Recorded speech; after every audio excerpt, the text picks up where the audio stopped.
በስመ አብ ወወልድ ወመንፈስ ቅዱስ አሐዱ አምላክ። በስመ አብ ወወልድ ወመንፈስ ቅዱስ አሐዱ አምላክ። በስመ አብ ወወልድ ወመንፈስ ቅዱስ አሐዱ አምላክ አሜን።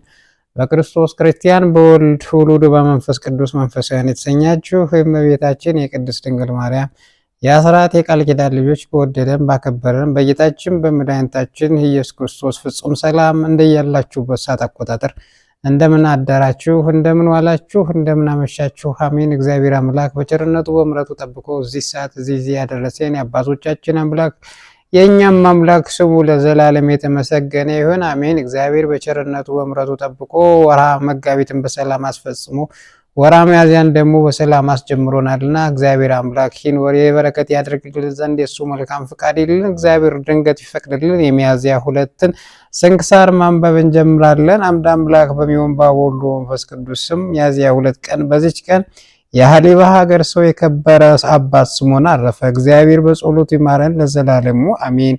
በዚች ቀን ፊቱ እንደ ውሻ የሆነ ቅዱስ ክርስቶፎሮስ በሰማዕትነት አረፈ። ይህም ቅዱስ ሰውን ይበሉ ከነበሩ ሰዎች ሀገር ነው። በጦርነትም ማረኩት። አባቱም በሐዋርያ ማትያስ እጅ ያመነ ነው። በማረኩትም ጊዜ ቋንቋቸውን አያውቅም ነበር። የክብር ባለቤት ወደሆነ እግዚአብሔር ማለደ። ቋንቋቸውን ገልጦለት እንደሳቸው ተናገረ። የክርስቲያኑ ወገኖች የሚያስተቃዩአቸውን ገሰጻቸው። የጦር ሰራዊቱንም የሚመራ ሆነ። መኮንን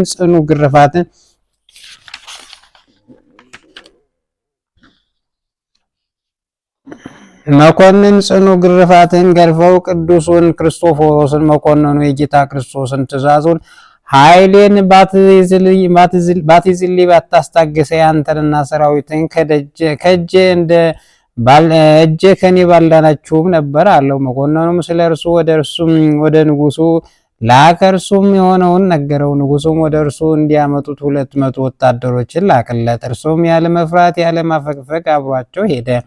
በእጁ በትር ነበረች። በልባ በጸለየ ጊዜ በቀለችና አበበች። እነዚያ ወታደሮች ተርበው የሚበሉት እንጀራ በአጡ ጊዜ ቅዱስ ክርስቶፎሮስ ጸለየ። በእርሱም ዘንድ እንጀራ በዝቶ ተትረፈረፈ። እጅግም አድንቀው በክብር ባለቤት በጌታ በኢየሱስ ክርስቶስ አመኑ።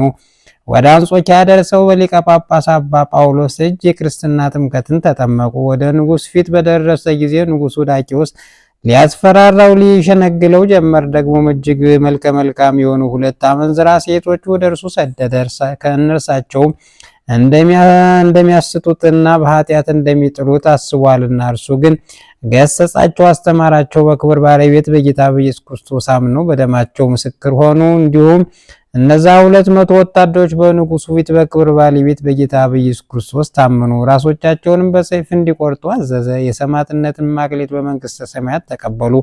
የቅዱስ ክርስቶፎር ንጉሱ አንተ የሰይጣን ስራ የምትቀበል ማደሪያው የሆንህ ብሎ ዘለፈው። ንጉሱም ተቆጥቶ በትልቅ ብረት ምጣድ ውስጥ እንዲጨምሩት ከበታቹ እሳት እንዲያነዱ አዘዘ። እንዲሁም አደረጉ። ነገር ግን በጉዳት እንዳሰቡት ምንም የደረሰ የለም። ጤነኛ ሆኖ ሰዎችን አስተማራቸው እንጂ። እጅግም አድንቀው በክብር ባለቤት በጌታ በኢየሱስ ክርስቶስ አመኑ። ቅዱሱም ከእርሱ ሊያወጡት ወደዚያች ብረት ምጣድ ቀረቡ። ንጉሱ አንገቶቻቸውን በሰይፍ እንዲቆርጧቸው አዘዘ። የሕይወት አክሊልም ተቀበሉ። ከዛ በኋላ ታላቅ ድንጋይ በአንገቱ አንጠልጥለው ከጥልቁ ጉድጓድ እንዲጨምሩት ንጉሱ አዘዘ። በጨመሩት ጊዜ የእግዚአብሔር መልአክ በጤንነት አወጣው። ማሰቃየቱን በሰለቸ ጊዜ አንገቱን በሰይፍ ይቆርጡት ዘንድ ንጉሱ አዘዘ። ቅዱሱ በእግዚአብሔር መንግስት የድል አድራጊነት አክሊል ተቀናጀ።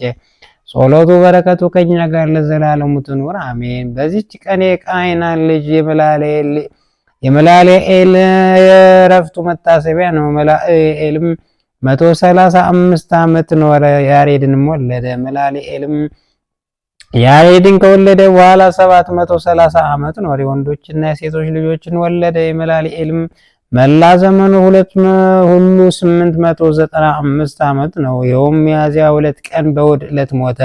በመከማቻው ውስጥም ቀበሩት። የፈጣሪው በረከት በላያችን ትኑር ለዘላለሙ አሜን። ጌታ ሆይ ከብልጽግናቸው ብዛት የተነሳ ብዙ መባ ካገቡት ይልቅ የዳይቱን አነስተኛ መባ እንደተቀበል ለሁል ጊዜ የሚያገለግሉን ኃይላዊ መላእክት እያሳሰቡ በችግር ጊዜ ማቀን ምስጋና ተቀበል። እናንተ ቅዱሳን ነቢያት፣ የወንጌል ሰባኪያን ሐዋርያት፣ ሰማዕታት፣ ጻድቃን፣ ጉባኤ መላእክት፣ ፍጹማን መላእክት፣ ፍጹማን ደናግል እንዲሁም ደጋጎች መነኮሳት ልጅ አዋቂ ሳይል የምንሰበሰብበትን የጉባኤ ቦታ ባርኩ። በጻፈ ወረቀት አዘጋጅተው ብራና ዳምጦ የጻፈውን ያጻፈውን ከግዕዝ ወደ አማርኛ የተረጎመውን ቃለ ንባቡን በእርጋታ መንፈስና በተመስጦ ሕሊና ያዳመጠውን በደለኛ ሁሉ የምታስምር የጌታ እናቱ በማርያም ጸሎት ኢየሱስ ክርስቶስ በአንድነት ይማረን። ኢየሱስ ክርስቶስ በአንድነት ይማረን። ኢየሱስ ክርስቶስ በአንድነት ይማረን ለዘላለሙ አሜን።